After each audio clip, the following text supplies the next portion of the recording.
अक्सर ऐसा लगता है ना कि जिंदगी बस यूं ही बेतरतीब ढंग से चल रही है, जैसे सब कुछ हमारे कंट्रोल से बाहर हो।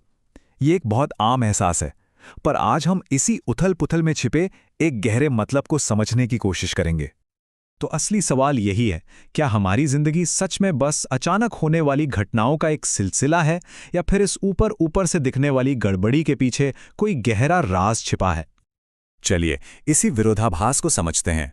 ये सवाल कोई नया नहीं है, पता है। सदियों से बड़े बड़े विचारक ये जानने में लगे हैं कि क्या हमारा ब्रह्मांड बस इत्तेफाक से चलता है, या इस सारी अव्यवस्था में भी कोई व्यवस्था छिपी हुई है। यही वो संघर्ष है जिसे हम अव्यवस्था का विरोधाभास कहते हैं।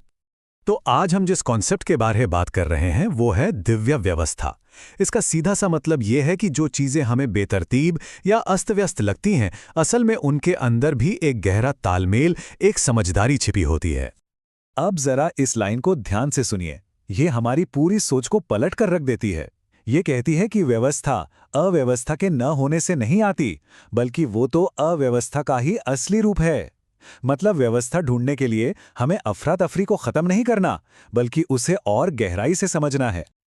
इसे ऐसे समझिए जैसे कोई सिम्फनी ऑर्केस्ट्रा हो। अगर आप हर साज को अलग अलग सुने तो शायद वो सिर्फ शोर जैसा लगे, लेकिन जब वो सारे साज एक साथ एक लय में बजते हैं तो एक खूबसूरत संगीत तैयार होता है। वो अलग अलग सुरों की जो अव्यवस्था थी, वही संगीत की व्यवस्था को जन्म देती है। सुनने में तो ये सब बहुत अच्छा लगता है ना? लेकिन क्या इसके कोई सबूत भी हैं? चलिए प्रकृति के शानदार डिजाइन में झांक कर देखते हैं, जहां उथल-पुथल से ही कमाल की व्यवस्था जन्म लेती है। जरा तितली की जिंदगी को देखिए। एक कैटरपिलर एक खोल में खुद को बंद करता है और अंदर लगभग पूरी तरह से घुल जाता है। ये तो पूरी तरह से तबाही और अव्यवस्था लगती है, लेकिन यही प्रक्रिया एक खूबसूरत तितली को बनाने के लिए जरूरी है। ये कितनी शानदार तरीके से दिखाता है कि कैसे विनाश भी एक व्यवस्थित रचना का हिस्सा हो सकता है। या फिर कहीं और क्यों जाना, अपने शरीर को ही देख लीजिए। अरबों खरबों कोशिकाएं बिना किसी सेंट्रल बॉस के एक दूसरे के साथ पूरे तालमेल में काम करती हैं। ये एक जीता जागता चमत्कार है।